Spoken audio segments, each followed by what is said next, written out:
Bend the knee. Valamogolis, everybody. This is Don Willie back again for another edition of Ice and Fire Opinions. And as you can see over my shoulder here, I am talking about the man, the myth, the legend, Marwyn the Mage. So, man, this is a pretty interesting character. And like it's funny because earlier I had the picture of Jim Broadbent as the thumbnail for this live stream, and I was like, I can imagine what's gonna happen. People are gonna look and see this, and I'm gonna wind up getting comments about how that's not Marwyn, that's Archmaester Ebros, blah blah blah. But before the season, when Jim Broadbent first got cast, a lot of people thought that it was going to be Marwyn. But you know what? I actually think that that it was a good thing that they didn't cast Marwyn in the show, and I'll tell you why later. First, let me give a shout out to people in chat room. I got Cardinal Doomsday in here, all the way from down under somewhere. It's either New Zealand or Australia, and I keep on getting it mixed up. So sorry about that one. Also, my man JD, my rogue brother, you know that is already. Also, Tinker Jasso, all the way from España. Hola, mi amiga, and my man Lenny Lopez. What's going on? So, man, oh man. Oh, and of course, Ion Trone. Ion Tron always stepping up in the room and causing havoc. So yeah, Archmaester Ebro in the show, a lot of people, like I said, thought he was gonna be Marwyn the Mage. Marwyn is a book character. Now, for those of you who have not read the books, Marwyn is a maester. He's an archmaester of the citadel, and he specializes in like the dark arts, magics, etc., etc. So for him, he's traveled all the way around the world, not around the entire world, but most of the known world. He has been to Ashai. He has this Valyrian steel mask, a Valyrian steel ring, and a Valyrian steel rod that he always has with him. He's known to be a fighter, which, if you know anything about fantasy series, mages are kind of like wizards who can fight. So somebody like Gandalf, even though he is a wizard, he falls more along the lines of a mage because he's someone who carries a sword, and also, he's not all about the magic. He's not all about item throwing spells at you. Yes, he does spells, but that's not the thing he's all about. But Marwyn is more of kind of your classic mage, where he knows about stuff, but a lot of people just think he's crazy. And that's what it is, Oh, and shout out to Joe Swag in the room, and Katie and Sutherland, what's going on? And also Angel Reed, and shout out to Angel Reed because I know you wanted to be here live for a lot of this, stuff anyway. So back to the origins of Marwyn the Mage. So Miriam Mazdor was the first person that we hear about knowing Marwyn the Mage, or she's the first person who introduces us to the character of Marwyn the Mage. Now, he wasn't in the books as of yet, but she talked about how she learned her healing arts from him, and just learned a bunch of stuff from him. Now, whether Marwyn knows it or not, This is probably going to bring him big trouble later on because, and I'll get into why that's going to cause him trouble in a minute. The second character that we hear about him from before we actually meet him is Qyburn. Qyburn, as we know, is the former maester who is advising Cersei. He brought the mountain back from certain death. Now, in the books, the mountain is no longer called the mountain. Right now, he is going under the alias of Robert Strong. But, it's one of those things where it's supposed to be a secret. It's supposed to be a secret, but it's really not. So he's telling people like, yeah, I got a lot of the stuff that I learned that from Archmaester Marwyn before they kicked me out of the Citadel. He was a dude that told me to experiment, And shout out to my man Frank from Way Off Topic Radio, always showing support. So when we actually get to meet him, like right before we get to meet him, he's name dropped again by Aurelius the Sphinx when Sam gets to the Citadel. They got Sam waiting all day, and finally Aurelius comes up to him and he's telling her, or him, his whole life story. And finally Aurelius is like, yo, look, you gotta come with me. We're gonna go talk to Archmaester Marwyn. Forget about talking to any other Archmaesters, because if you tell them what you just told me, they're gonna kill you. Straight up and down. So we have that there, and it's like, alright, cool. We need to figure out, what's going on here. And Marwyn, is kind of a hippie to a certain extent. And shout out to Meridian Mormont, all the way from South Africa. So like he's the dude that, there's a few maesters that, even though yes they are maesters, yes they are very learned, they are very specialized in their own fields. Some of the maesters people really don't rock with too well, and Marwyn is one of them. Marwyn brings up a bunch of stuff about the Dance of the Dragons, and basically implicates that the maesters not only killed off all the dragons, but that the maesters were kind of rooting for the Targaryens to fail.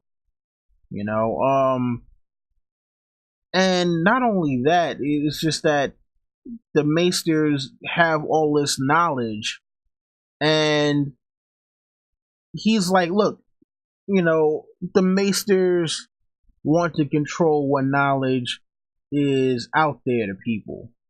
And so it's like, all right, well, why do they want to control all this knowledge? And it's funny because he not drinks, but he chews on this red stuff called sour leaf, and his lips are always red, and his teeth are always red from it. And it's kind of crazy, so you got this dude who, he's rolling around with the hippie beard, hey man, you understand, it's chemtrails, bro. Freaking chemtrails, maesters, man. Putting stuff in your drinks, man. Can't trust them. I know I'm a maester, but, bro, you can trust me, man. Gotta watch out for the rest of those guys, man. Gotta watch out. And so, when Sam tells him why he's at the wall, I mean, not at the wall, but at the Citadel from the wall, he immediately, and I'm talking about immediately, first off, he sees him with glass candles. He was like, oh, I saw you, he's like, I saw your story, I already know what you're here for. And he immediately starts packing up his stuff, and was like, yo, I gotta go to the docks in Old Town and catch a boat and go find Daenerys Targaryen. Because I need to tell her. I need to tell her, man. I need to tell her what's going on, the maesters, the conspiracies, man. Conspiracies are trying to take over and trying to kill her dragons, man. Whoa. Had too much sour. Yeah, I know. I'm sounding all kinds of crazy right now. So he's telling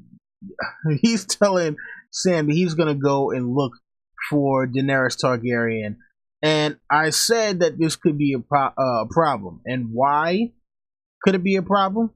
Because Miri's Mazdor was responsible for the death of her son, stillbirth, stillborn, or whatever may have you, and also for Daenerys pretty much kind of having to kill her husband. And I'm pretty sure whenever he pops up in Marine, Daenerys is probably going to be like, excuse me, I'm sorry, you said your name was what? I remember a woman named Miri Mazdor. Oh, whoa! Miri Mazdor, I haven't seen her in like forever. How is she? Well, like she was like one of my favorite students. Man, I loved Miri Mazdor.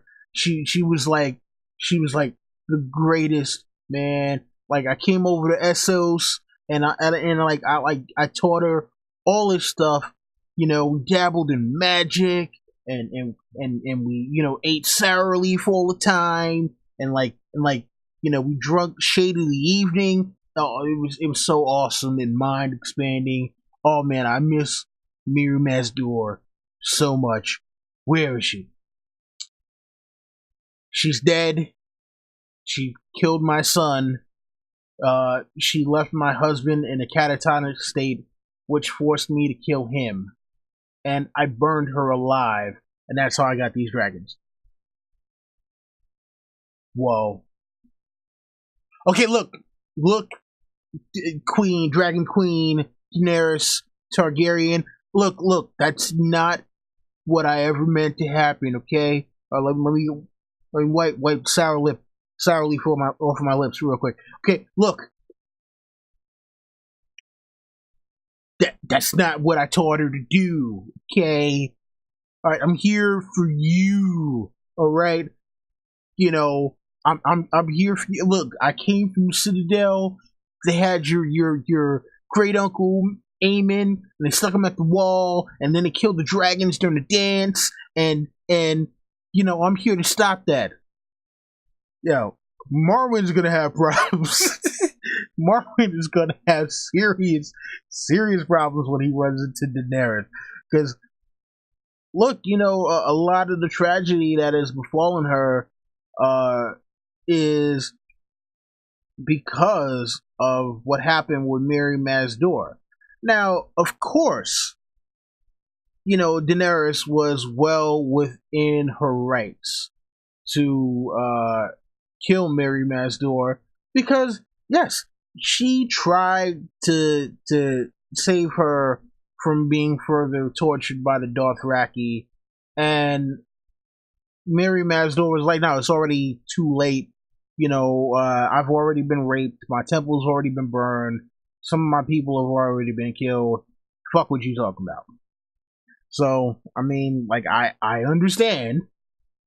Daenerys was well within her rights, but yeah, I'm pretty sure that man, it is going to be hell to pay for Marwyn when when he shows up in Marine and Daenerys is right there. Pardon me for a moment. I need to get a drink of water. I am parched.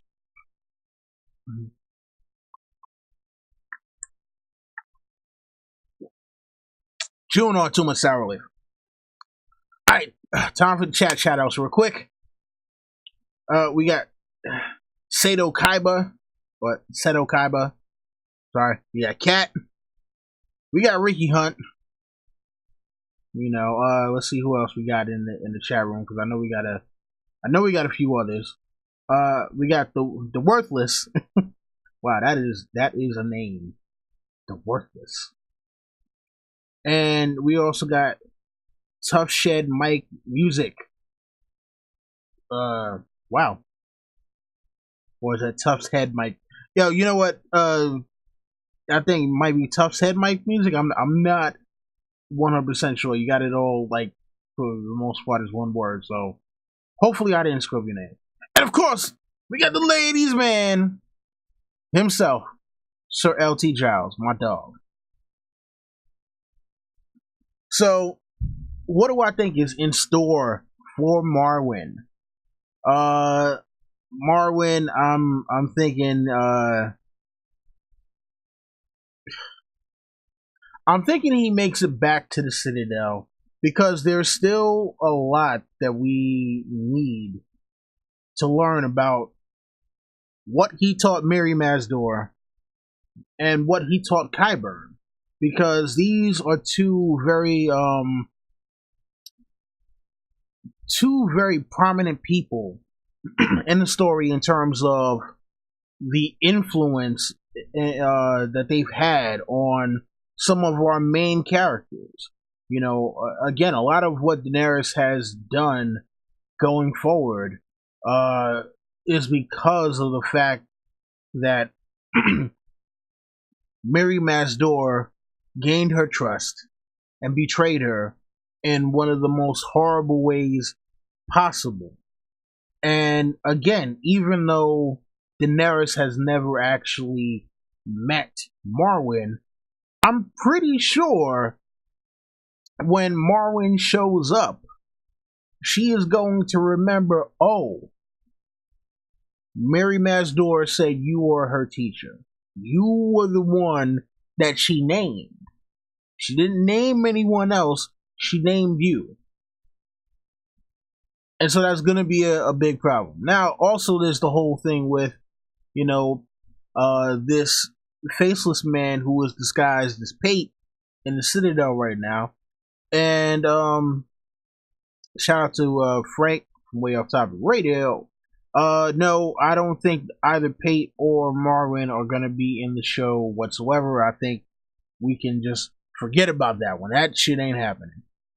Not whatsoever.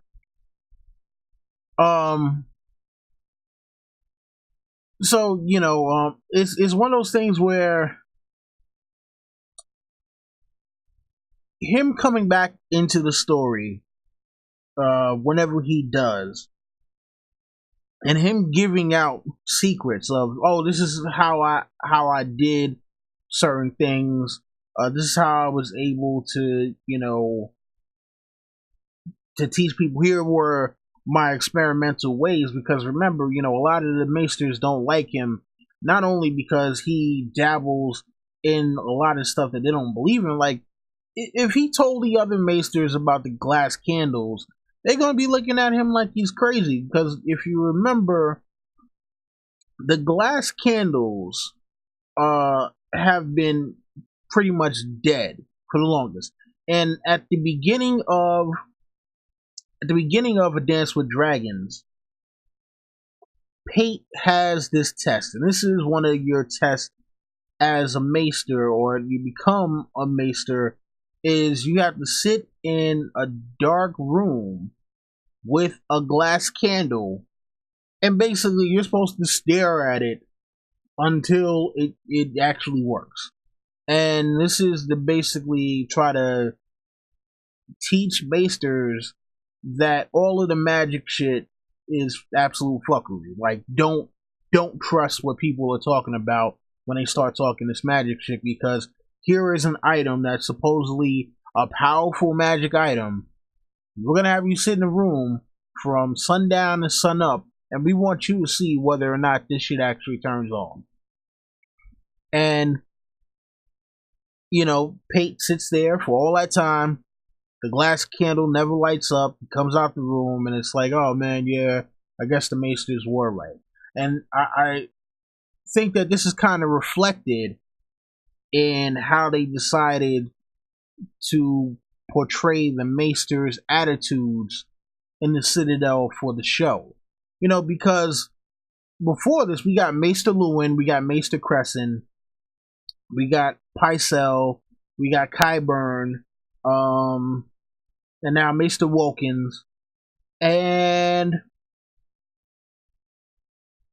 I can't even think of any other named Maesters that we got up until Ebros. And so, if you look at the attitude that Ebros comes with, it's kind of like, yeah, okay, look, yeah, you're talking all this hot shit right now, but let's be honest, we don't really believe any of that, right? Come on, you should know better. You should know better, Sam. All right. The Citadel is here. We got all these books. We got the knowledge. We got the power. We're the ones who are the thinkers, who are the doers. We're the ones that really keep society together. And that one scene where they get the letter from Bran, they're sitting up there just like everything else in the world could be possible except for what Bran is saying. And shout out to Dark Knight 307, Shot, and also Sarah Charles in the building. But just the arrogance in which they kind of do their whole thing, is reflected in the show. And Marwyn is the guy who's the total opposite. So they don't really, they acknowledge him, he's there, but it's like you go to college and you got this particular professor who has tenure, so they can't fire him. But anytime someone asks about something having to do with his class, they're like, oh, that dude, he's a hack. If it wasn't for the fact that he had tenure, he wouldn't still be here. And I really, I'm kind of pissed off at the fact that people still take his class. And that's the way they treat Marwyn. Oh, and I forgot Maester Aemon. Sorry. Like, I keep on forgetting that Aemon was a damn Maester. Because it's Aemon Targaryen. We don't, think about him on that Maester shit like that. But, he's the guy who, while other people in the Citadel, while the other Maesters are kind of discouraging you from coloring outside the lines, he's the guy that's telling you not only should you color outside the lines, but outside the lines is where the true picture is. So think about that. Outside the lines is where the true picture is.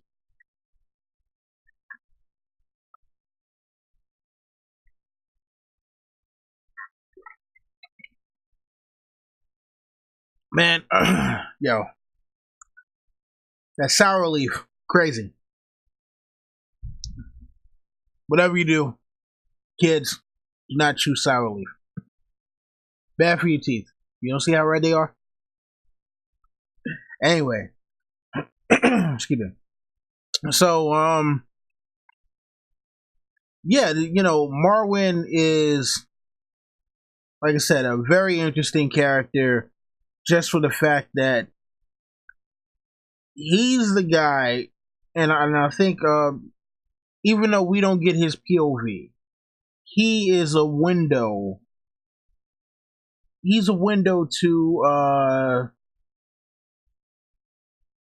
skepticism about how we as the masses are educated by those who hold the power. Because, this is a story where they say power lies where people think it resides.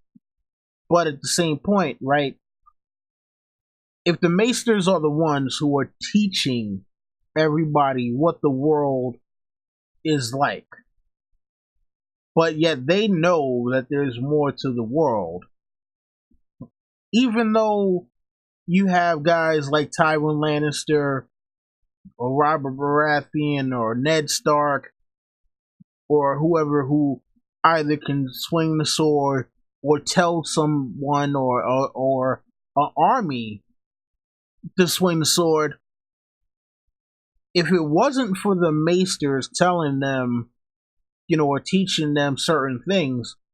Would they even know that swinging a sword is possible?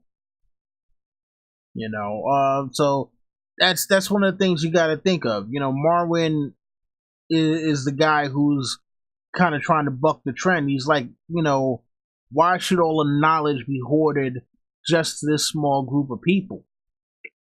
It should be for everyone to have. And he knows that preaching that for him is dangerous. And it's like right now, there is certain stuff with people who are in power.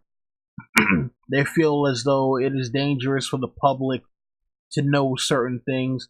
And listen, if they don't want you disseminating that information, they will kill you. But not to get political or anything, because that's not what this is about. Just to show that you have people who want that want knowledge spread throughout the world, and they realize that them trying to do that is a very dangerous proposition, not only for themselves but also to the people that they want to spread the knowledge to. And that's why everyone is convinced. Everyone who reads the books or who's studied or analyzed the books will tell you, yes, there is some sort of maester conspiracy. And even though we're not 100% sure what that is as of yet, we're going to find out. And I think that it might be mind blowing.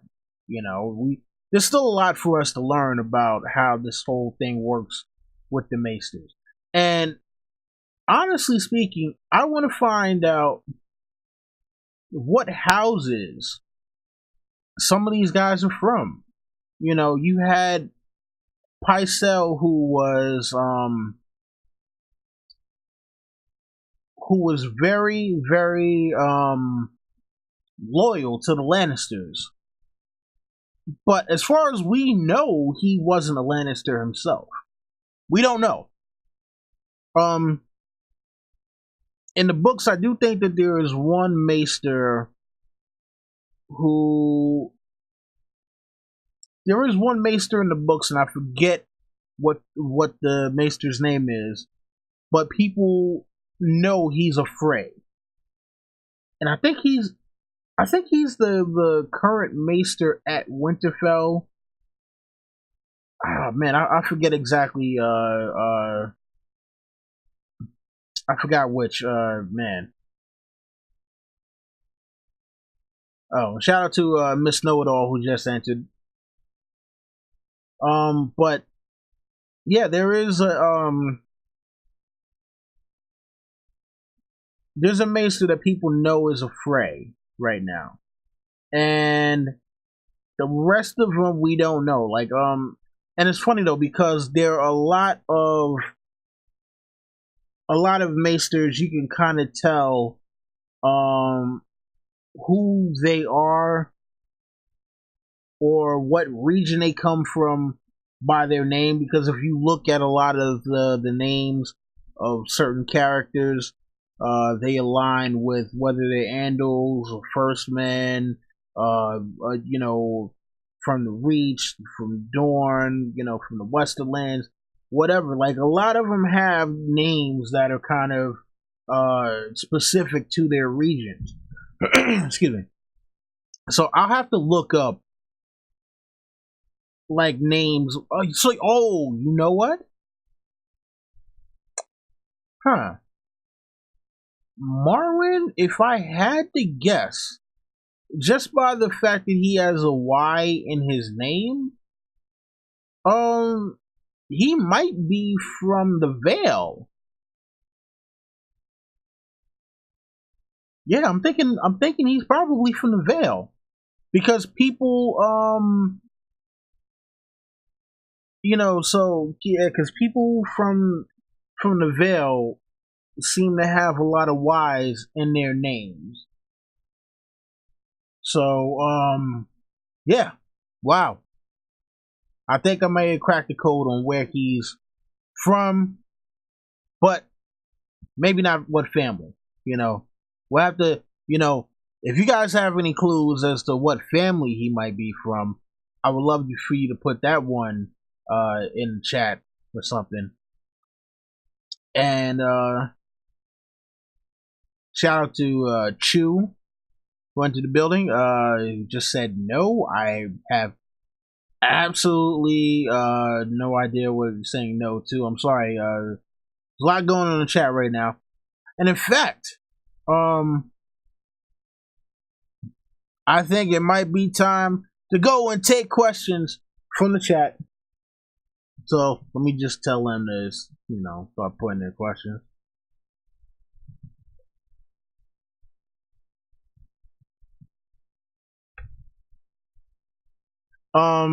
Yeah, and in fact, let me bring up that part of the show right now.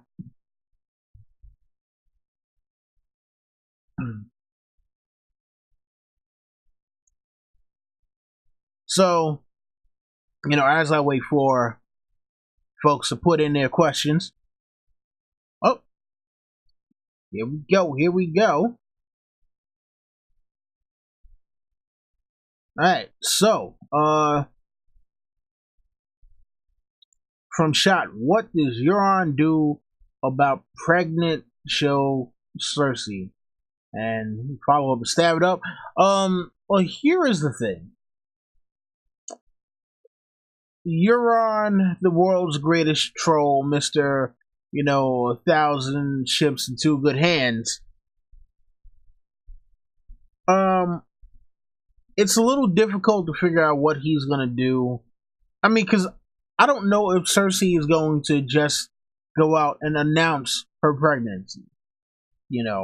Especially if they're in the middle of a war. Like, sooner or later, people would figure out because she would start showing. But here, oh man, so I just thought about something, right? So Cersei tells Euron that once the war is over, that she would marry him. But she's pregnant with Jaime's baby. And she plans on telling everybody that it's Jaime's baby. Euron has to save face somehow. And there's only one or two things he can do at that point. Either, because he'd have to break break his supposed marriage contract with Cersei, because that wouldn't fly. That wouldn't fly at all. So then the question is, would he just be a rogue player at that point, or would he try the crazy thing of trying to align with Daenerys? Now that would be crazy. That would be crazy if Euron goes to Daenerys and is like,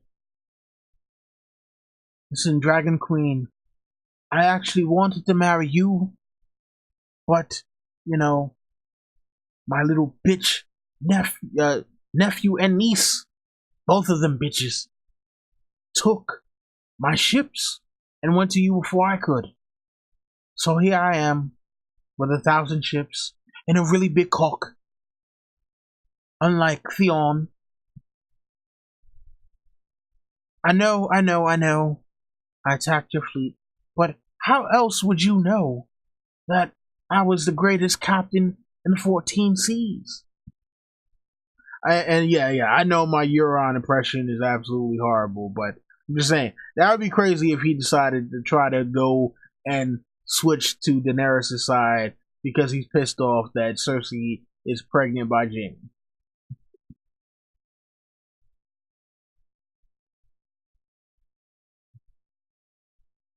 All right, so let's see from Miss Know It All. Do you think the Maesters will play a part in the war with the others, or is their time pretty much over now? If you're talking about the show, yeah, I think the Maesters are pretty much a wrap. You know, until Sam goes back later on, after the war is over, I think Sam is gonna go back to the Citadel and be like, "Yeah, here's your books back. You guys really should have listened to me, and you really should let people. You should let everyone read these books, not just the highborn, and not just men, and not just old men, but it should be everybody." I think that's what's going to happen with the Maesters at the end. But as far as the actual war, nah. I think we don't see them probably until like the last episode of the series. But that was a good question. Let's see here from Meridian Mormont. Was Marwyn the Maester at Dragonstone? I do not believe Marwyn was ever actually pledged to a house whatsoever. Not that I know of, from Ion Tron, what if Marwyn is a Manderly?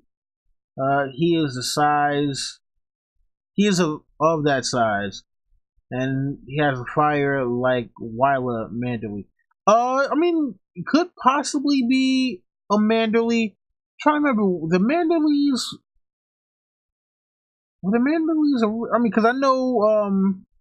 And shout out to Thomas Hayes, who said he came to bend the knee. You are confirmed in your lands and titles, my lord. Yeah, I gotta remember where the Manderlys are from. You know what? Let me look that up real quick. Look up these bloody Manderlys. House Manderly.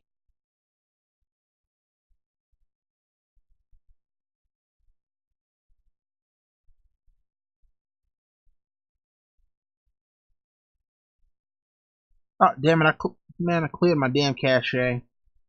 Nope, we're not doing that one. Wiki of .org. Sorry, folks. I'm up here trying to figure out what's the ropes.org. I messed up and cleared out my damn cache. So now I'm up there trying to figure out, like, alright, what the hell, like, the wiki of Ice and Fire. Oh, that's why. Okay, so we're gonna look at houses. North. Where are you?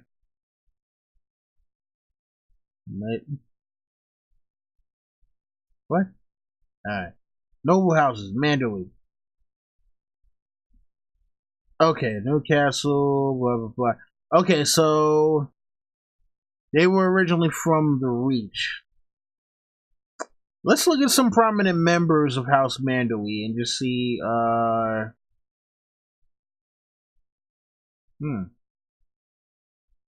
Manderlys do have a few Y's in their name. We got Wyman, we got Willis, Wyla, Winifred, Darren. So, let's see. Hallis Hornwood? Yeah, I mean, so. Oh, wow. We got a new subscriber. Yeah, so, I don't know. Could be a Manderly. That would be interesting. That would be very interesting.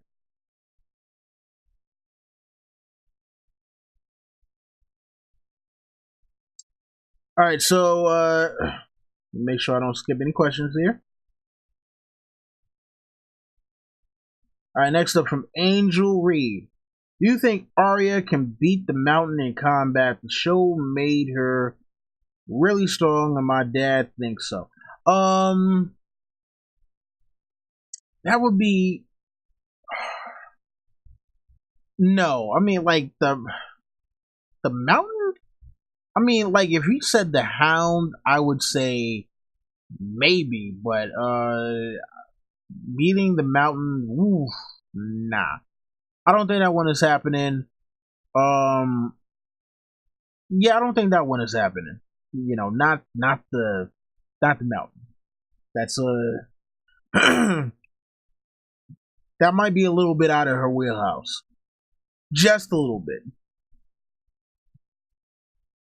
All right, next up from Joe Swag. Is there any chance Maester Slughorn, sorry, Master Slughorn, will do anything to help the cause? No, no. Only thing he's going to be doing is probably sending a raven to Winterfell or to Hornhill and being like, "Sam, you need to return those books. Should have kicked you out of the citadel when you treated Sajora when I told you not to." Nah, he's not doing a goddamn thing.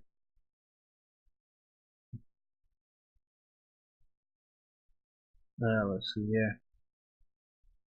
Oh, damn, Meridian. Sorry you gotta go. See you later. Have a good night. Or afternoon. I don't know. You're out in South Africa, so probably the same as like the Mediterranean time zone. So yeah, good night.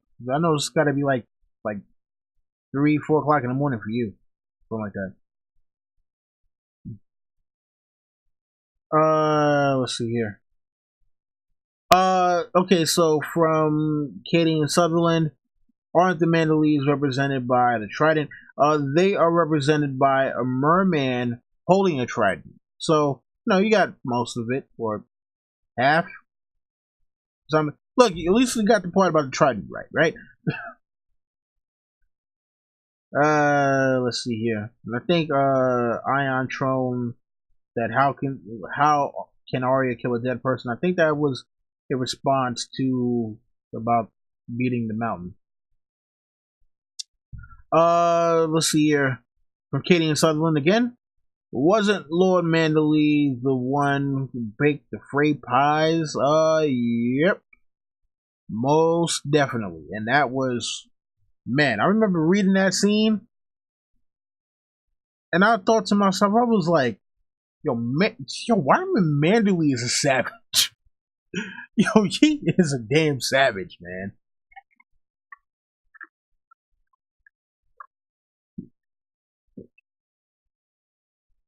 Because he said he had a couple of slices himself. I'm like, well, because when you first hear about the pies, like the very first time that I read that, I wasn't thinking about the whole thing with the rat cook. Then going back over it again and then realizing like what Wyman Mandalay did, I was like, oh, and then we was talking about he had a couple slices for himself. I was like, yo, what the? No, Wyman Mandalay is a fucking barbarian. Yeah, no, yeah, Wyman Mandalay, yo, man. Oh, just no, no, it's bad, all bad. Okay, so from IC Spots, oh, I didn't even see you in the chat, man.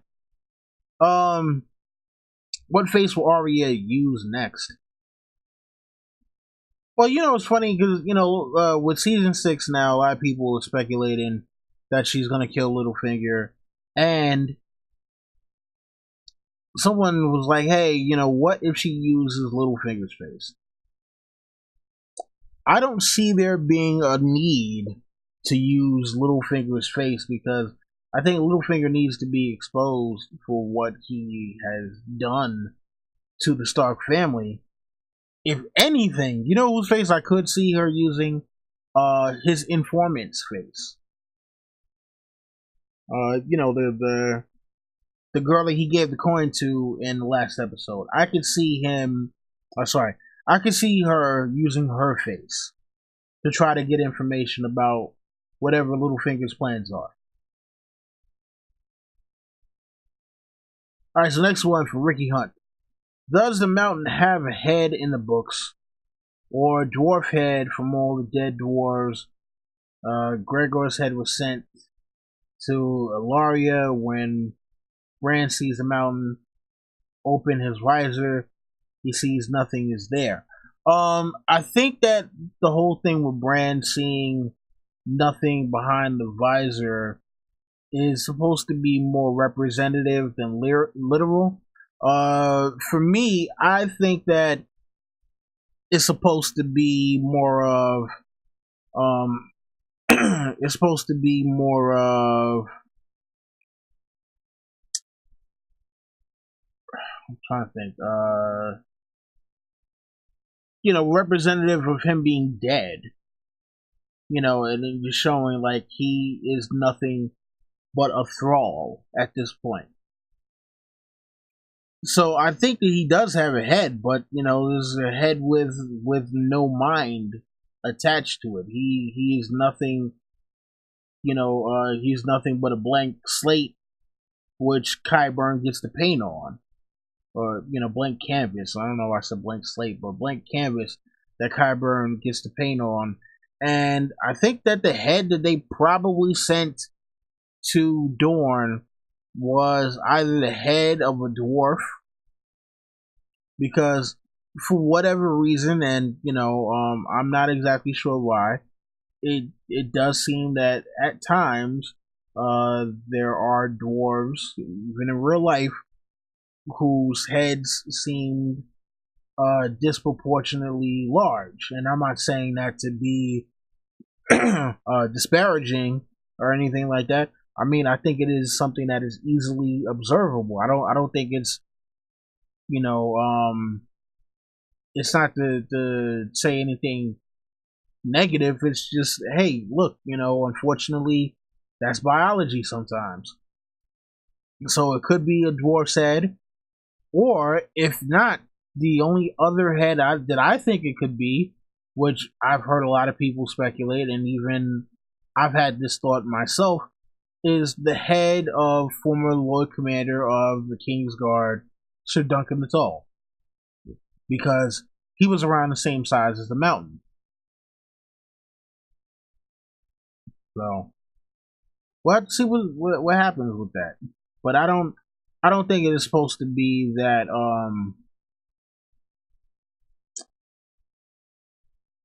I don't think it's supposed to be that there's no head on the mountain, because how else would he get around? I think he does need eyes to see. So, all right. So from Angel Reed, have you considered doing one of these for Euron or Theon? I looked in the past videos and haven't seen it. Thanks. So yeah, Euron is going to be the one that I do right after the season. So the week that the season ends, that Thursday, I will be doing Euron. Theon, I'll get around to him eventually. I'm not exactly sure when I'm going to get around to Theon, but I will be doing Theon. And Euron definitely is the week that the season ends. Because I was going to do Euron right before the season started, but then I was thinking to myself, you know what? I want to see what they do with him this year, and then I will decide, what route I was going to take. So, yeah, Euron will be the week that the season ends.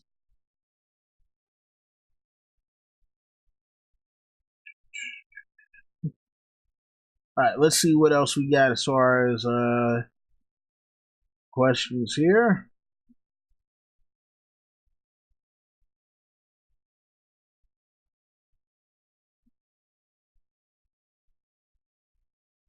All right, so Cardinal Doomsday.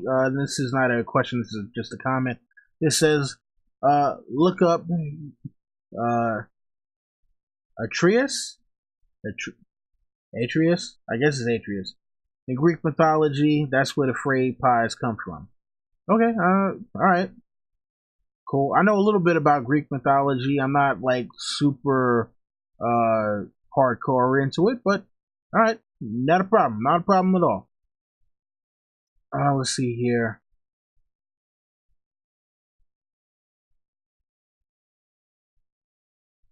Uh, okay, so for Frank from Way Off Topic Radio, um, well, yeah, he's asking if Marwyn is the son of house mage. No, there is no house mage that I know of, and the whole thing about mages, like I said, is it's supposed to be they're kind of like battle wizards more than anything else. I know, yeah. So I'm thinking it's supposed to be like a. Nah, they just call him the mage because he's kind of like a battle wizard or whatever. All right, so from Ricky Hunt, if the wall was meant to protect the realms of men, why are there rangers who go north? Is that a new thing for the wildlings? Could the first attack on the Night's Watch be a warning to stop the ranging? Um,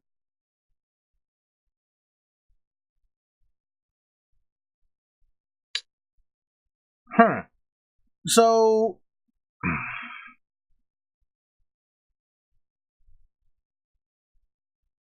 so here's the thing.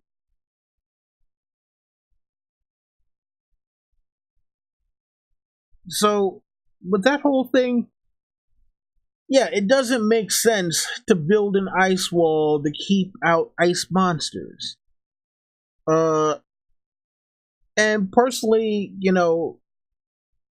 I think that there's a lot of the story from the whole thing with the Long Night and Children of the Forest and the First Men that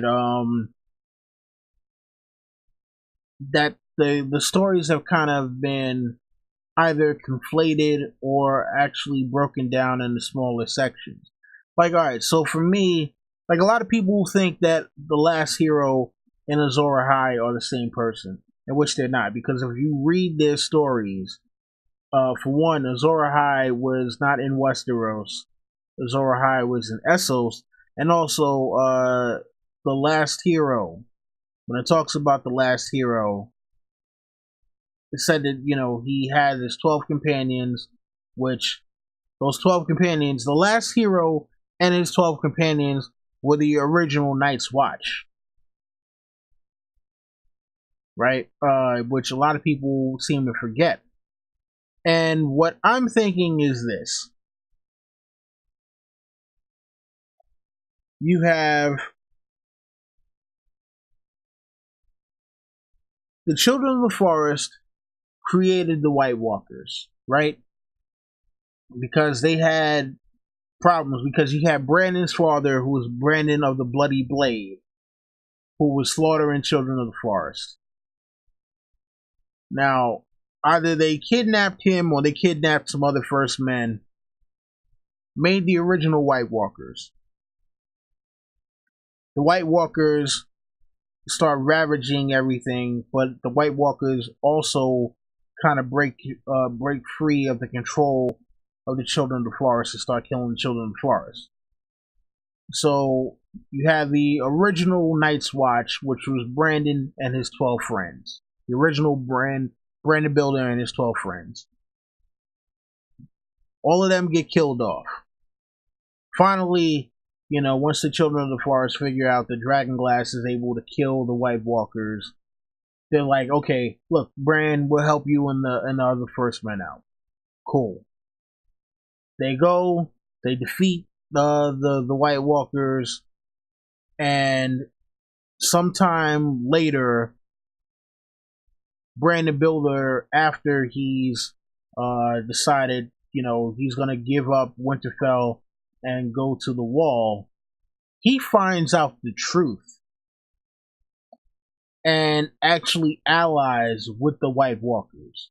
But before but he gets corrupted by the White Walkers, and their Night Queen or whatever, and he decides, to be the king of the wall because he's like, oh, I know the truth now. But before he gets to really tell the truth or whatever, he gets killed by,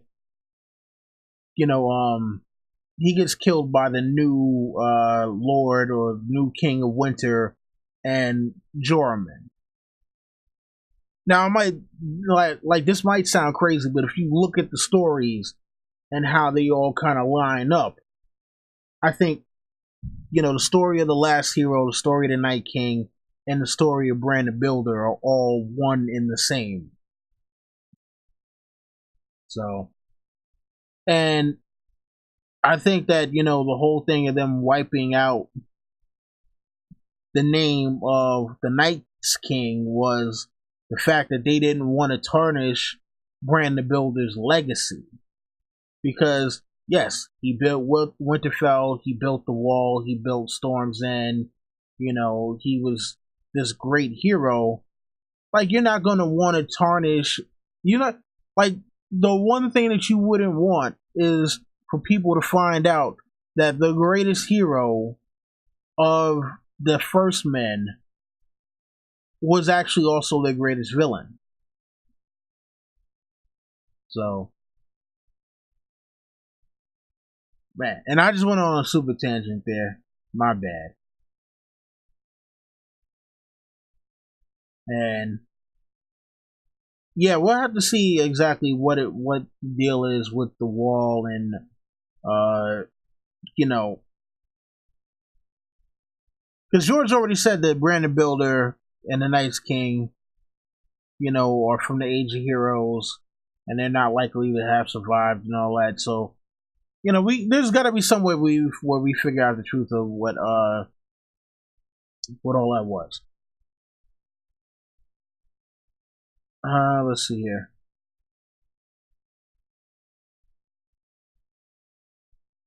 And Sir Duncan Tall was not blown up at Summerhall.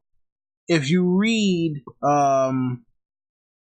it's either in the World of Ice and Fire or there might be some other excerpts from somewhere, but they talk about how he was the one that saved Rayella. He was the one that saved Rayella. So he died trying to save Aegon and a few other people, but he didn't get blown up. Like, he had a proper funeral and all that. He didn't, he didn't actually burn with whoever was still left inside of Summerhall. He got a few people out. All right, let's see here. All right, from Angel Reed, and I gotta rush through these questions real quick because trying not to go too overtime tonight. All right, so from Angel Reed, will you be mad if Littlefinger dies due to Bran telling Sansa everything about the betrayal of Dad? No, I will be mad if either Bran doesn't tell or if Sansa never finds out before she kills Peter Baelish. Okay, let's see here. So from Icy Spots, Littlefinger is manipulating Arya and Sansa. Bran seems to be a problem too. Will he try to get rid of Bran? I was thinking that when I first saw the whole thing with the dagger, I thought that he was going to try to get rid of Bran. Before the show, before that episode aired, I thought he was going to try to get rid of Bran with the dagger. I thought he was going to be like, I'm in a desperate situation, and fuck this. This kid gotta die. So, but I think he'll still try to get rid of Bran anyway. Alright, so from Shot, is Bran allowed to be involved in petty politics like that now? No, he's not. I mean, it's not that he's not allowed to, but he won't allow himself to be involved in the politics, because for him, his single-minded focus is stopping the White Walkers. So that's all he cares about. Alright, from Kat, why do you think Bran is acting so distant with his sisters? And I think that kind of goes back to the last answer that I just gave.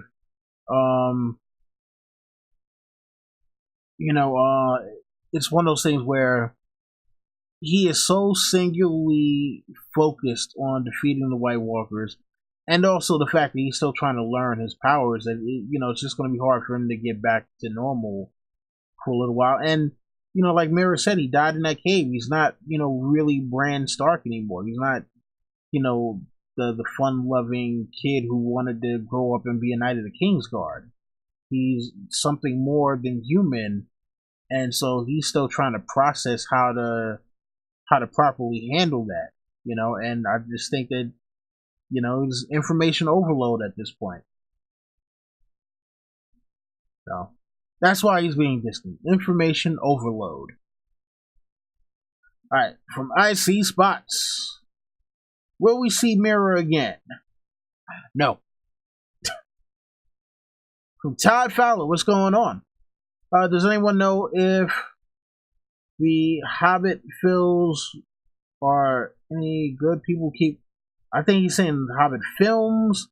The Hobbit ones, not as good as Lord of the Rings.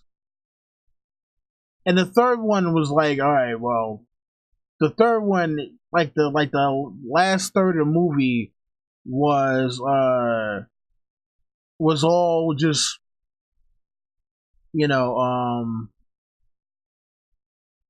all battle, no story. Like, yeah, literally all battle and no story. And it got to the point where it was like, is there any dialogue? Or is it just fighting for like 20 minutes? And I was like, I like action, but damn, it can't just be mindless action for like a half hour to an hour, man. Like, nah, still gotta have a story. From MK Kennedy, is Hot Pie a Baratheon bastard? No, he's just a fat bastard. I know. I'm one that's off, right? Oh man. Let's see here.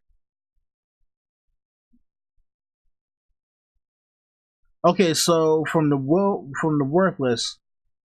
What if he didn't get corrupted by the White Walkers, rather than made a marriage alliance with them?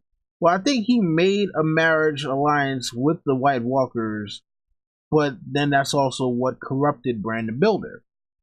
And I think because and I think this also kind of plays out in Rhaegar's story too. But since he made a marriage, he married Lyanna Stark, and people didn't understand, and before he got to tell the truth of what he was doing, he got killed. And I think that's what happened with Bran the Builder was, before he got to tell the truth of what it was he was doing, he got killed.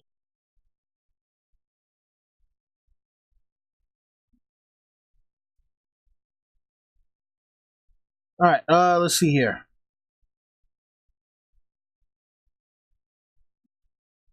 All right, from Todd Fowler, do you think Arya Dum Dum Stark will survive to the end of the series? Yeah, I think we're like,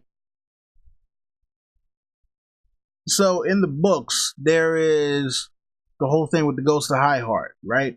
And so from the Ghost of High Heart, she meets with the brother without banners, and there's a line in there that a lot of people seem not to have picked up on, and I don't understand how no one has picked up on this.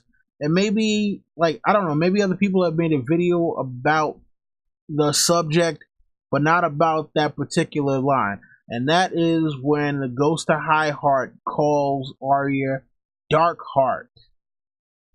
We got Lady Stoneheart, and if they were gonna have Arya Darkheart, who is going to be the faceless assassin of Westeros.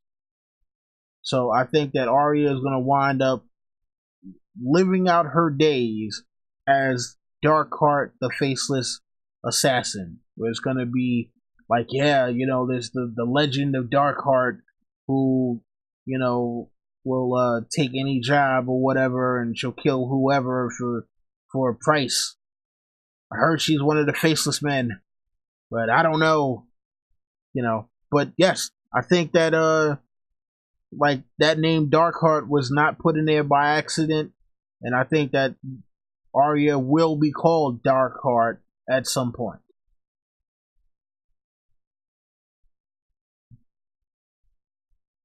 Let's see. For Cardinal Doomsday, is Arya gonna continue to be a bellicose idiot? If you're talking about the show, possibly, possibly.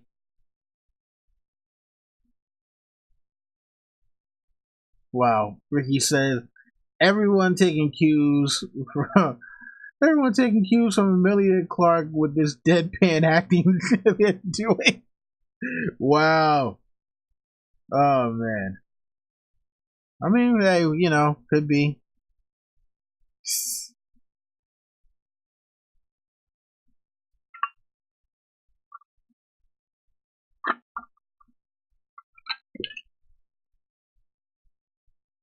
All right, man. So we got any more questions, or should I start wrapping this up? We've been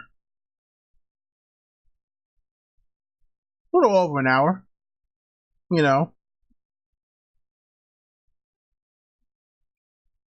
Little over an hour. I'll give it a second for you guys to catch up.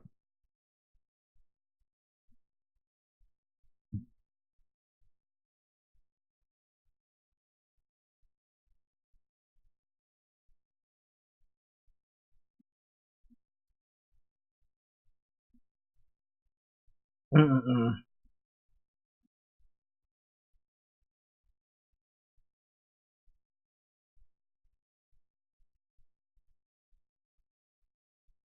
Wow, Todd Fowler says, I can't believe Amelia went to the same school as Tom Hardy. See, I don't know a lot about British acting schools, so yeah, I'm not gonna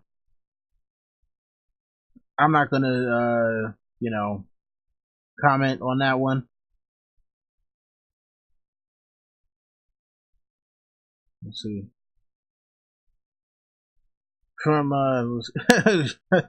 Shot says, wrap it up, see you after season 8. What do you think? I'm just not gonna make videos for like a whole year or something? I'm still gonna be doing. Look, there are like hundreds and thousands of characters in a Song of Ice and Fire. I'm still gonna be doing these every single Thursday, unless I'm on vacation. In which, yeah.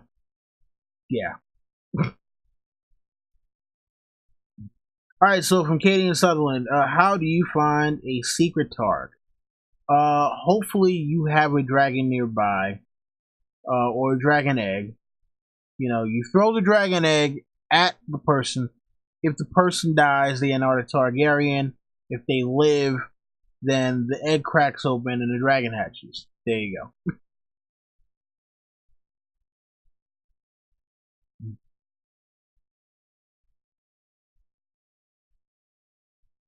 Wow, wait, hold on. Miss Mandy from of North. Wow, what the hell? A 12-minute potpourri ad. Wait, how did what? There wasn't any skip on that ad. I'm gonna tell you like this. I don't get paid from these videos anyway. So you I mean, like, go ahead and skip the ad. They don't pay me to do this. I do this just for fun anyway at this point, you know. YouTube is only like promoting like literally one video that I have. One video. And that is the case against Dan and Dave. Like, I bet you it's probably at 23,000 now. Let's see here. Let me look and see where we at. How many views does that video have now? Because it's funny because like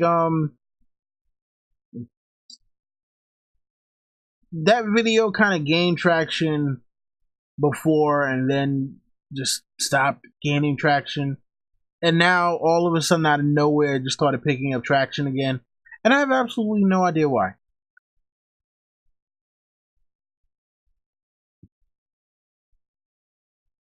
Yep, I was right. So that one now is at 23,000. 203 views, 487 likes, 106 dislikes, and a lot of people who simply do not understand. Um, yeah, because people keep on coming. Oh, you want everything to be just like the books, and I'm like, oh man, if you think that is the point of the video, then you absolutely have no comprehension whatsoever of what I was trying to do. So it is what it is. I'm not going to sit there and fret about it. Joe Swag, I did not watch the leak. Yeah, nah, I did not watch the leak because I have a 50 or is it 5200? I don't know. I have a very big TV sitting to my left here, and my computer screen is only 15 inches. And I'm doing the whole thing of trying to hook up the HDMI and all that shit. And it's probably not an HD anyway. I can wait till Sunday. I'll be fine. I'll be just fine. Let's see here. Yeah, Ion Tron, I probably will be doing Giles Rosby in 2030 because that's probably when people will actually care about him.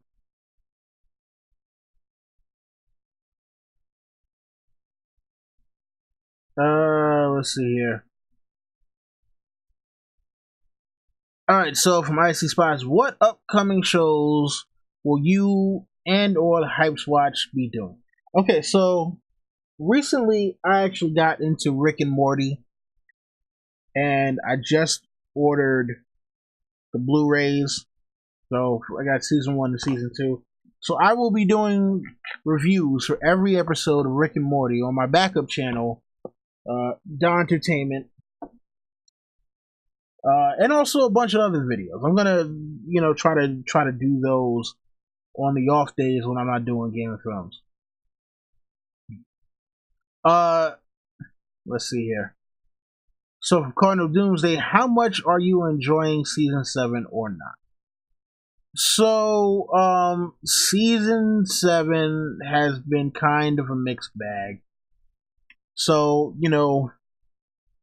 Littlefinger's teleporter is working super overtime. There have been a lot of logical inconsistencies that I've been trying to ignore in order to enjoy it more. But sometimes it's just like, there's certain shit you can't overlook. At the end of episode 4, Jamie is sinking to the bottom of whatever lake or river, and then literally at the beginning of of episode 5, without any explanation whatsoever, him and Bronn are about a mile away from the battle, and Bronn has pulled him out of the water while Jamie is still strapped up in all of his armor. And also Tyrion never says, "Hey, somebody look for my brother's body. I want to know whether or not he's dead."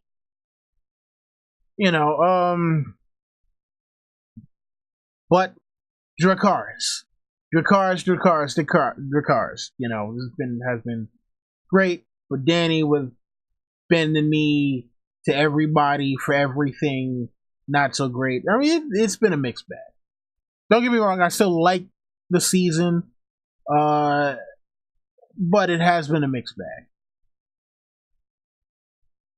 Alright, so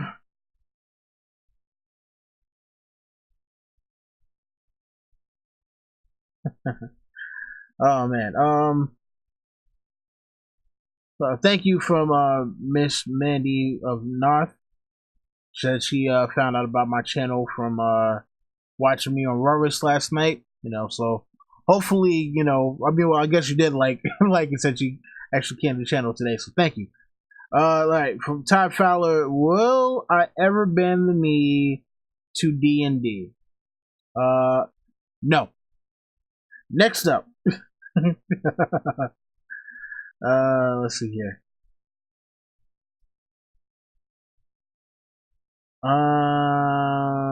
Let's see.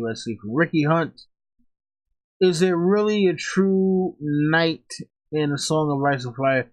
Kingsguard knights say their knightly vows to protect weak and innocent women when they serve the king.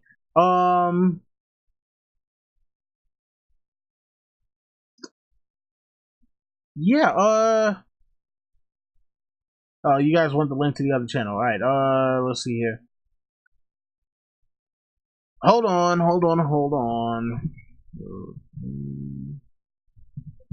I literally only have one video on there, and that video is why the hell does wait, hold on. No.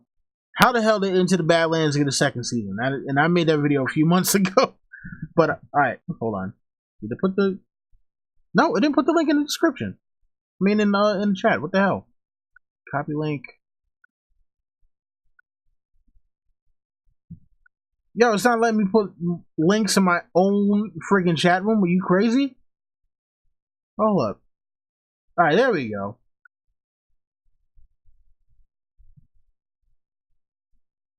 So if you guys want to go and subscribe to the other channel, like I said, it's only got that one video for right now. I'm going to put more videos on, especially once I start watching Rick and Morty. True Knights. See, here's the thing. So when you talk about True Knights and all that other crazy shit, yeah, you know, they have to forsake one vow, because remember, they take vows to their liege lord, they take vows to the faith, and then they also take vows to the king. And yeah, like Jamie said, you know, you're always forsaking one vow for another one.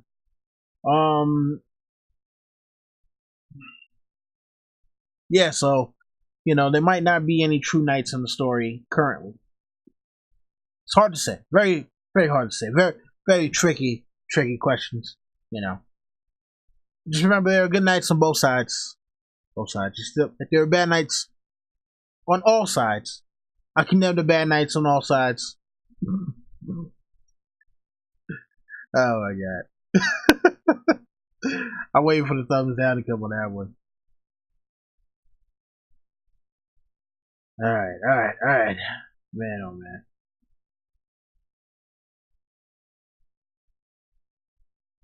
Cardinal, I do not just want to burn shit down. That is not true.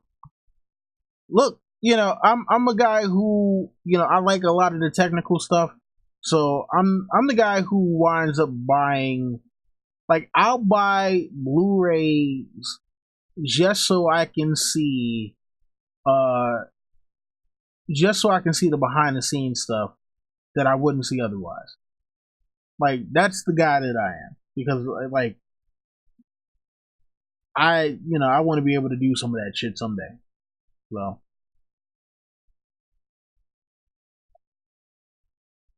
let's see here.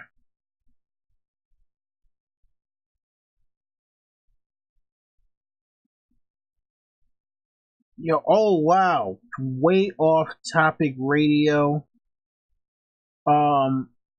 Man, great question.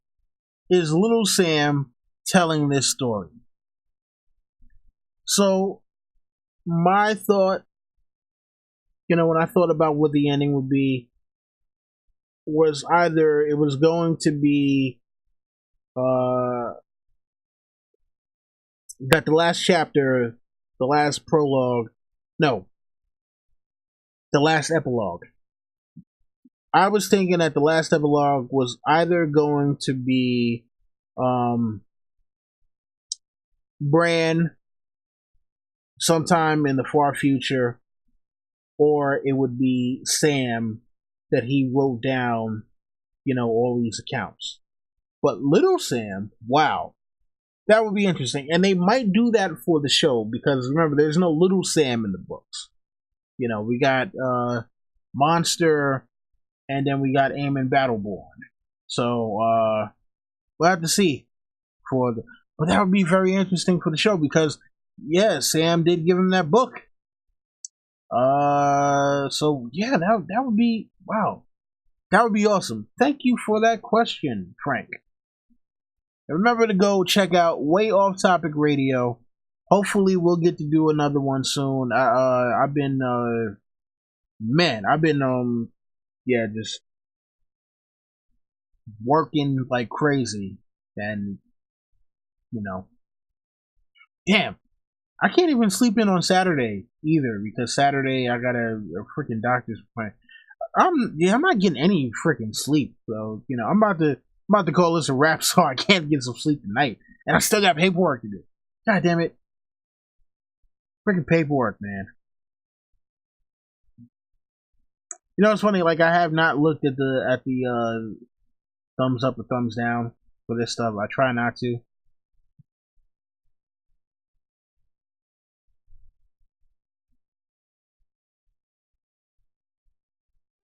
No, Cat, why did you do it? Why did you do it? No! I had faith in you. Why you do this thing? Why you do this thing to me? Oh man. Kat said she watched she couldn't restrain herself, she watched and it was awesome. Man,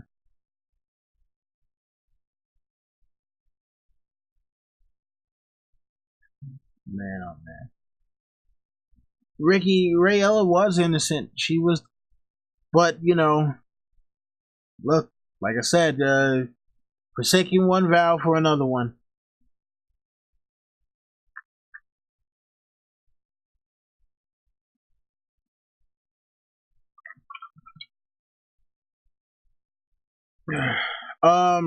Ty Fowler, do you like any other fantasy series? I'll be honest with you. I was never really a big fantasy guy. Not in terms of epic fantasy. Um, I was more of a comic book head. Like you see me with all the different hats. And in fact, I need to find a navy blue hat to go because I have like a ton of navy blue shirts. I don't have any like navy blue hat to really go with this stuff. I was gonna wear my Superman one, but then I was like, no, this kind of clash with the Breaking Bad stuff that I got on here. And I forgot to mention the whole respect to chemistry thing, which is I wore this specifically because of Marwyn and his background. And yeah, see what sleep deprivation will get you. But no, you know what? I want to get into the Wheel of Time. I heard that's good, and I guess maybe I'll start trying to mess with the Stephen King stuff. I got the whole H.P. Lovecraft. Like I bought the whole the whole collection for my iPad. I mean, yeah, like, and it's funny though because like the three kinds of books that I was reading probably for the past 12 years or more, comic books, which I've been reading since I was a kid, um, um, books about strategy and finance, like stuff just about like business and society or whatever. And then the other one was stuff more about people and just kind of like human interactions and all that. And then there's other stuff sprinkled in there too. But yeah, that was the main things that I was reading was more geared towards dealing with people. Trying to figure out how people work. You know, so but now I'll get into the fantasy stuff a little more now that I've kind of shied away from the other stuff. Um, let's see here. All right.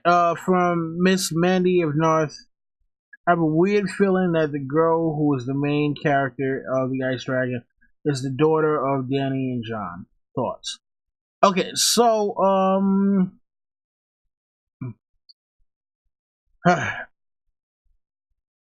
here's the thing, right? So they George has already said, yeah, George has basically already said that Adara from the Ice Dragon is not in any way related to anything having to do with Westeros. But before he said that, I'm trying to remember. I think I made a video a long time ago. I don't even remember which one it was. I made that video like maybe 2-3 years ago, basically stating that Adara, and in fact, this is I think this was after I had went back and was looking at the story of the Night's King, and I was like, oh, yeah, Adara has to be the Night's Queen or whatever because it talks about her cold blue skin and all that stuff. This is before I thought about Brandon Builder possibly being the Night's King. Like I hadn't, come up with that in my own head. But I was like, oh, Adara is, the Night's Queen. And then George was like, nope, these stories are not related. Oh well. Yeah. Oh. Let's see here. Alright, from Stanley Barath. There have been theories that Marwyn is manipulating the Red Priest with obsidian candles, sending dreams and visions. Interesting. I don't know if he would be I don't know if he would be powerful enough to manipulate the Red Priest though. Yeah, I don't know if he would be powerful enough to manipulate the Red Priest. I'll be honest with you.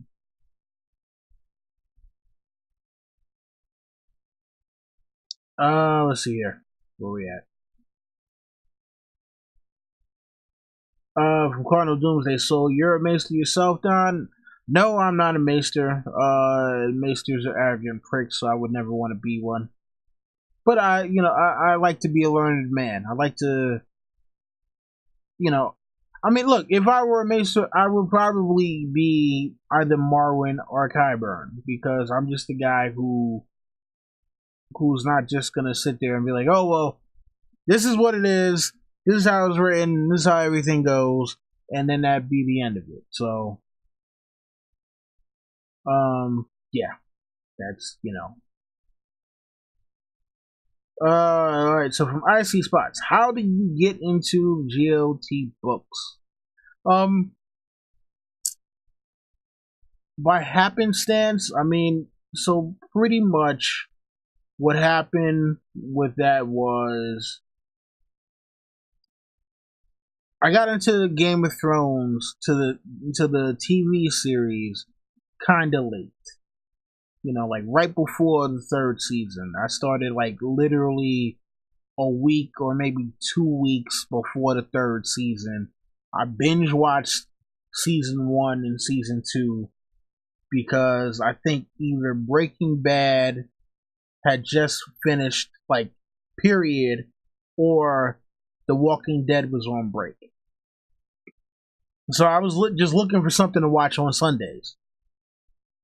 And so after season 3 was over, it was like, oh shit, I gotta wait a whole nother year for this to come back.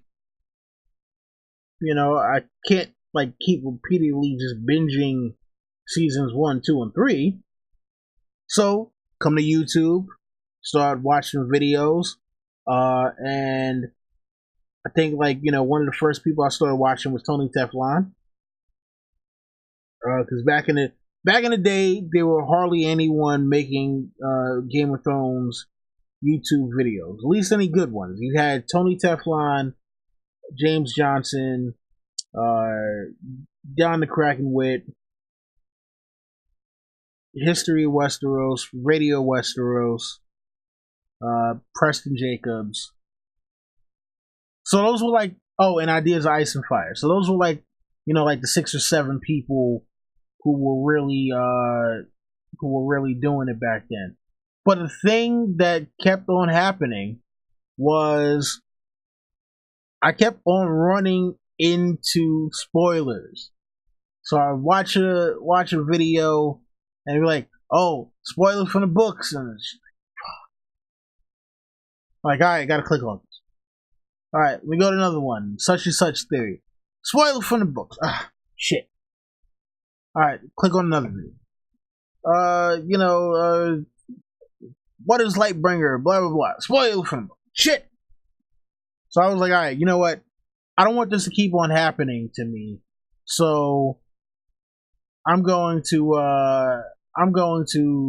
just start reading the damn books. So I got all the audio books because I'll be honest with you, I'm not the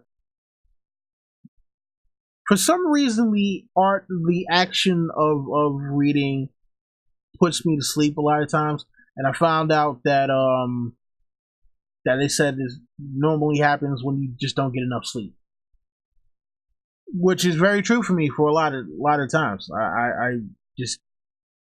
I can't tell you the last time I've had like a full 8 hours rest and like a real good, like, oh wow, I feel refreshed kind of sleep. I haven't had one of those in years. So I probably shaved like 10 years off of my life just not getting good sleep. But yeah, that's side of the point. I got into the books because I got tired of watching videos and having to click off of them because they're saying, oh, spoilers, spoilers, spoilers. So that's how I got into the books. And I'm glad that I got into the books because I get to interact with so many people that I would not have known otherwise. So, all praises due to George R. R. Martin. And partially also to D&D, because if it had not been for the TV show, then I wouldn't have known about the books at all. Well, no. Let me rephrase that.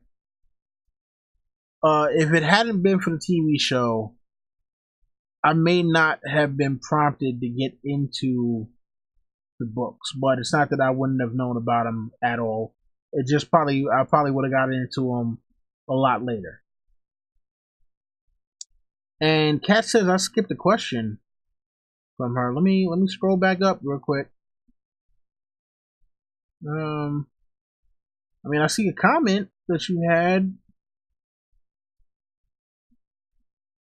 Oh, okay.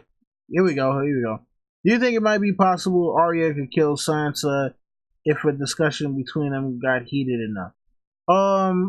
Man. It is possible. I would hope not. Hopefully Arya would regret. Yeah, hopefully Arya would immediately regret that, but also hopefully she wouldn't allow it to get there in the first place for her, where she would wind up killing her sister over an argument. Like, man. But stranger things have happened. Let's see here. They're tied. Otaku Assemble was one that I started watching. I think I was watching his season. I watched a lot of his season 4 videos, and I just remember him saying it.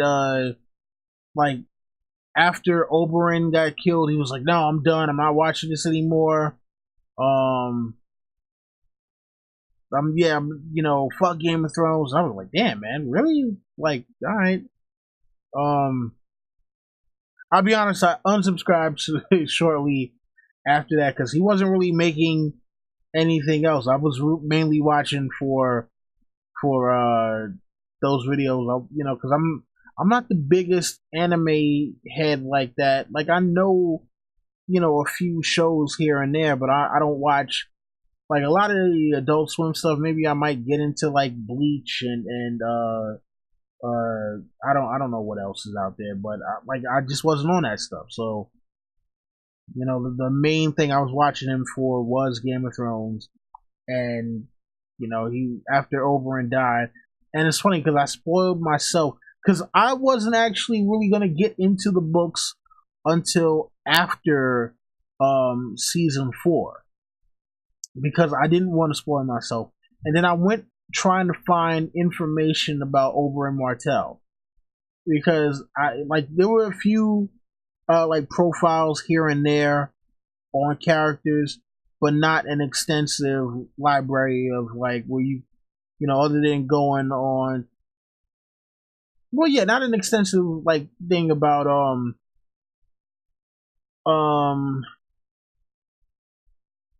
I don't know, not an extensive thing where you can just find information out about the characters, without like the big spoilers. And so I clicked on the video, and it wound up being the audio book chapter for the trial by combat with him versus the Mountain. And by the time I realized what it was already too late, and I knew that he got killed. Oh man!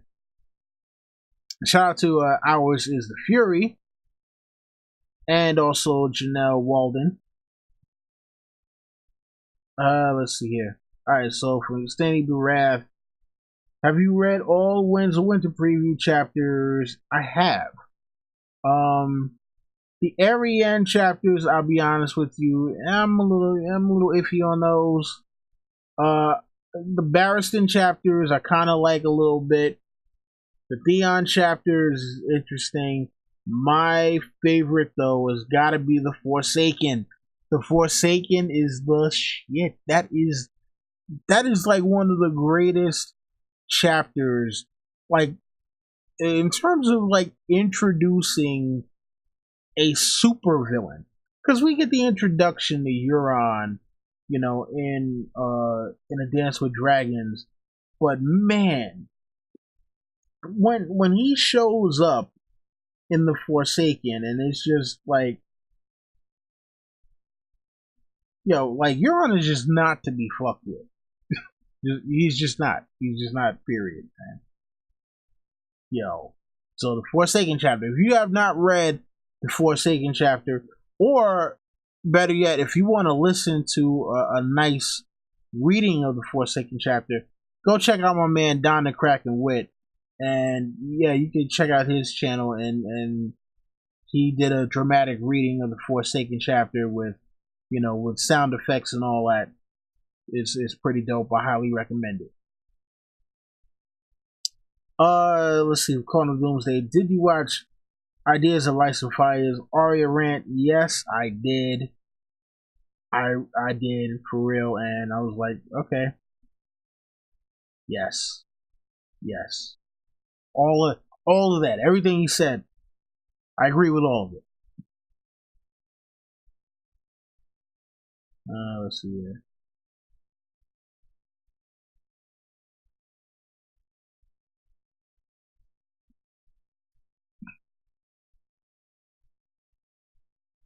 All right. Yeah, for Ricky Hunt, he's saying that he's surprised D&D did not try to do something with the Forsaken material. Yeah, I mean, look, man, the fact that he didn't show up, like, I was waiting for him to show up. I mean, because they got the silence. The silence doesn't look like the silence in the book, but the silence looks awesome. I was waiting for him to show up with the damn Valyrian steel armor, though. Like, that would have been awesome. Him with the Valyrian steel armor, like, man, oh man, that would have been beyond amazing. Shit, there was something else I was gonna say too. Let's see if I can go back and jog my memory.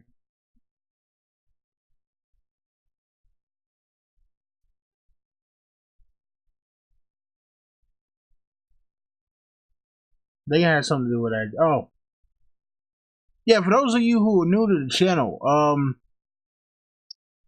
I don't know, like if you guys know who Ilio Garcia and Linda Antonsen are, but I did an interview with them a long time ago about the world of Ice and Fire, and also just about them in general. Because they're really good people. I like them. They also did they did a what can one help? They did a chapter breakdown with us. Not for the House of the Undying. What was the other one? House of the Undying. See, I gotta go. It's on the Hype Watch channel. They did a chapter breakdown with us, so Ilio and Linda, those two are obviously super diehard fans of the series, and great friends of the Watch. So, and I love Linda's um review. She was just like, yeah. So this week, I gave it about 5 eye rolls. One of those eye rolls was, 360s. Oh my god, absolutely hilarious.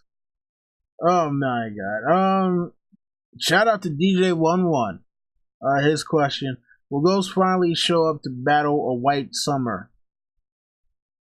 Come on, Brad. You already know the answer to that, man. How are you gonna ask me questions that you already know the answers? We know how they feel about the direwolves. Come on, man. Stop it, bro.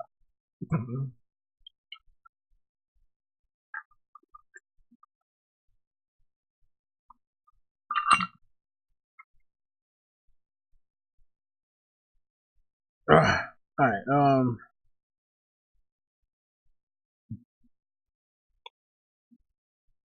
Oh man. Oh man. Oh man.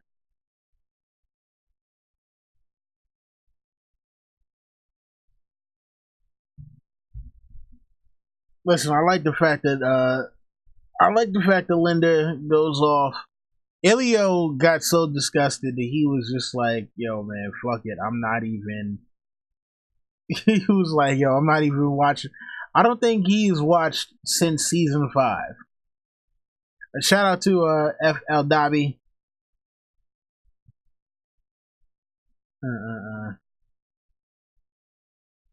Oh, come on, Janelle. Listen, I mean, look, that is your prerogative, but like, yo, I find it very entertaining.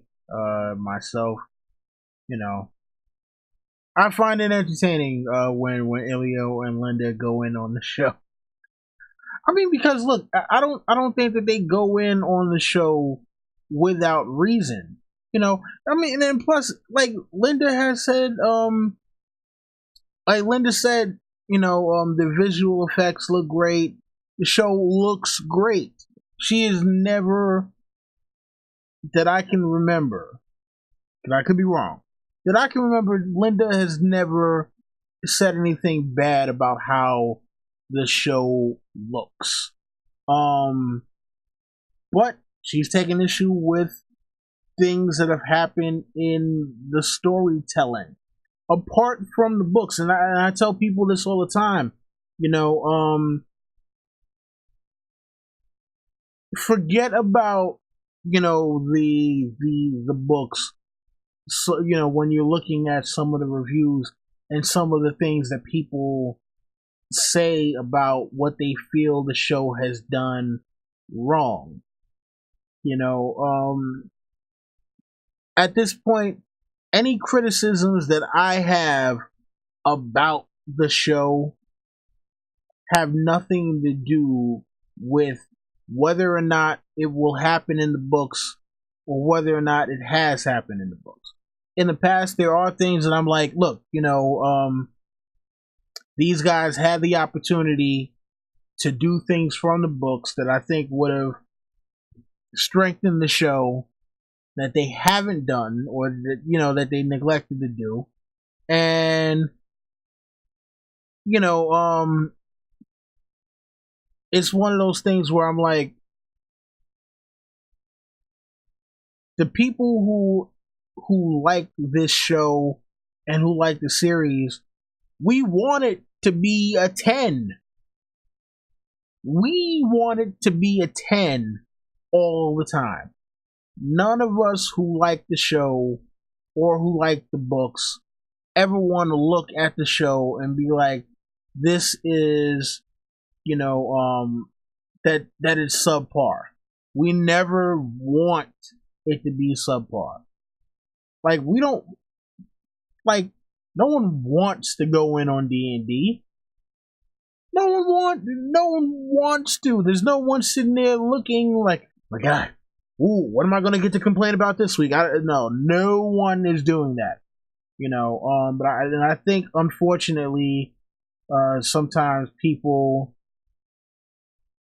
because there are a lot of people who have pointed out things that that the show has done wrong, people think that it's just people looking to bash the show, and I don't think that's the case personally.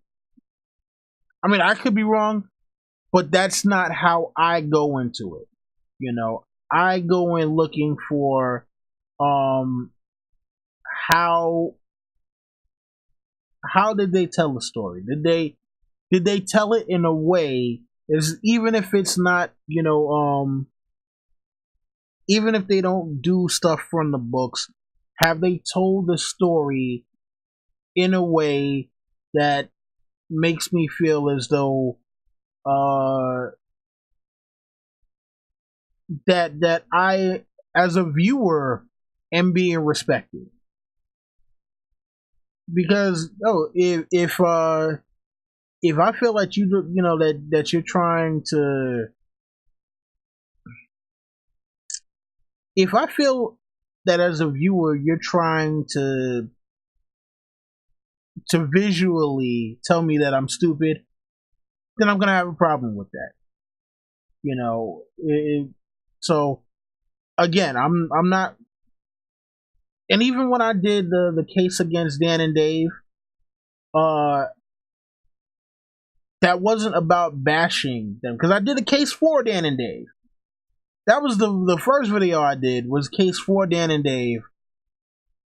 And it's funny because it wasn't the way I planned it, but the case against Dan and Dave happened to be, the length of the video happened to be double. That wasn't the way I planned it, though. I went in and I was like, I want to make everything fair across the board, because I don't want people saying that I'm just trying to bash them. And I took a lot out of that video. There was a lot from that video that I left on the cutting room floor, so to speak. So, yeah, So just remember, people who watch the show, who also love the books, want all of it to be a 10. We want it to be a 10. Just remember that.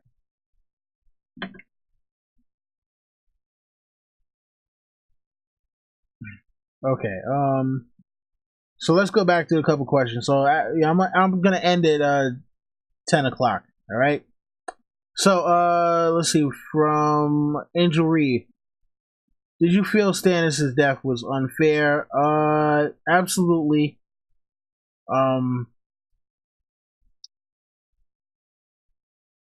Absolutely. And shout out to AU Pack Mule. Look, it really was one of those things where you have to question what was his purpose by the end of it, because now with him going to the wall,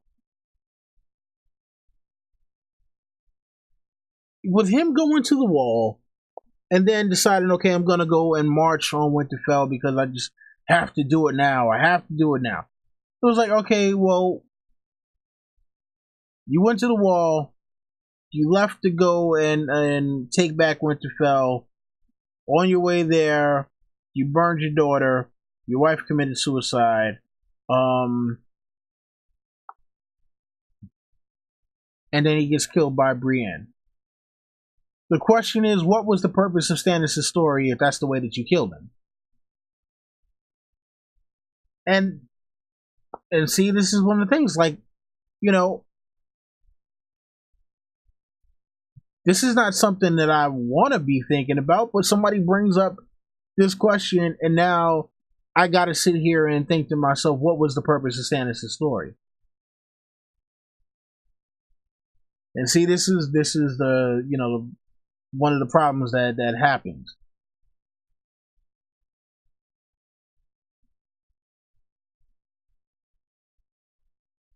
All right.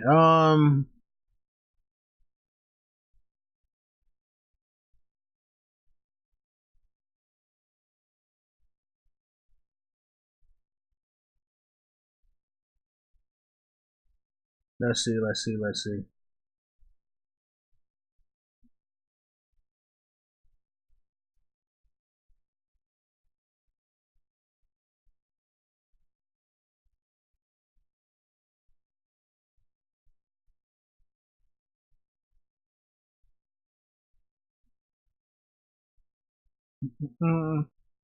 Sorry, I'm just looking through right now to see if there's any questions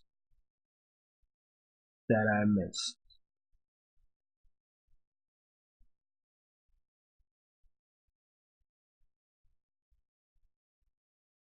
Like I said, there, you know, for me, it's definitely one of those things where I look at it in terms of, um,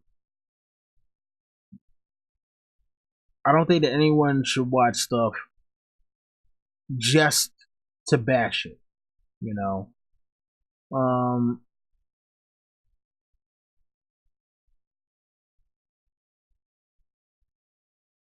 yeah, no one should be looking for stuff just to bash it. But at the same point, you know, look, man, you know, unfortunately, you got people out there too who are selling you bill of goods, you know, who will give like every episode a 10 no matter what. And to me, those people are lying to you. You know, you got some people who only, you know, some people want to be lied to though. I've had arguments with subscribers who absolutely do not want me to say anything that is other than glowing about the show. You know, and I'm just like, nah, I can't do that because that would be lying. That would absolutely be lying to you if I told you that the show is the greatest. Well, no, not that the show is the greatest. If I told you the show never did anything wrong, that would be lying. And there are people out there who will lie to you and tell you, oh no, everything about the show is great all the time, always. So if you see anyone out there who gives every episode a 10, no matter what, that person is a liar and they are trying to use you. Just for views. And we call those people the false hype. Alright?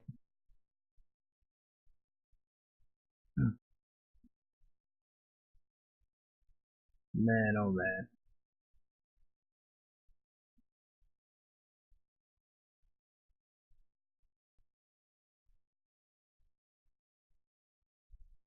Alright.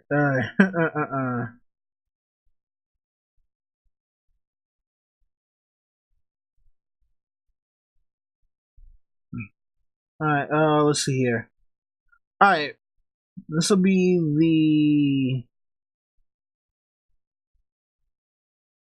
the last one. From Katie and Sutherland. Will George live to complete the story? Sometimes I think it's got too big for him. What do you think? I've said this for a long time. George R. R. Martin is from New Jersey. he will live to be a very, very old man, and don't worry, he will complete the series. People from New Jersey are too stubborn to die before they reach like 90 years old. So we'll get the books. We'll get the rest of the books. Oh, and F. Aldabi, here he goes, trying to slip in one last one. All right, let's see here. Do you think Littlefinger's death is rust if it happens this season? I only will. I mean, look, man. You know Oh, Katie and Sutherland is from New Jersey. Shout out to New Jersey. Shout out to Bayonne. Shout out to Jersey City. I lived in Jersey City for about a year and a half. It was awesome because I was there. No, but so look, this whole season is rushed. The whole season is rushed. So we can't, the only thing that I would say is if Littlefinger dies without him being exposed, I will give that episode a 1. So I'm just Janelle Walden, I'm letting you know right now, if Littlefinger dies without what he did to Ned Stark and basically him starting the War of the Five Kings, if that is not the reason why he dies, I will give that episode a 1. So, I am not, trying to sugarcoat anything. I want it to be well known and well documented, so no one says, "Oh man, you just no." If the guy from here, hold on, you can see how real it is. See this?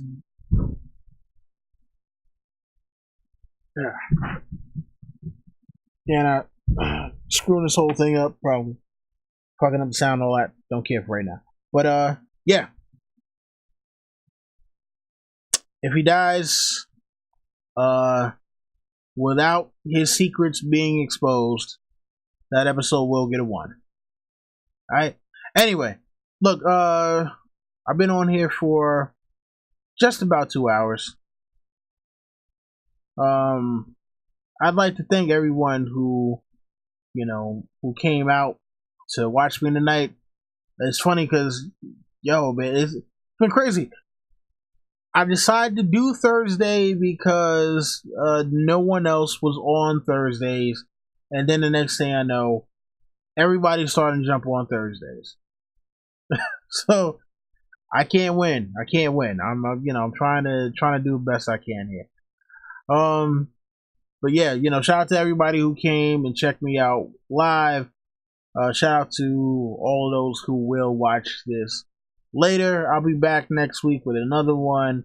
If you have any suggestions, leave them in the comments. And in fact, this particular one was suggested by, I believe the gentleman's name is Samir Singh, but I probably totally fucked up the name. I don't know, man. I get so many comments that sometimes it's hard to find the ones like for the suggestions for these videos, but it is what it is. All right, so thank you to everybody who came out tonight. Thank you to all those who will watch later on. I will be back next week, of course, Thursday. Thursdays 8 p.m. Eastern. That's when I'm doing these. Yeah. Well, damn it, it's gonna be a short, long night. Oh man. Anyway, you guys already know what the deal is. Rate, comment, subscribe, share, tell your friends to come back for more. That has been my time, and this is Don Willie saying Valado Iris and down.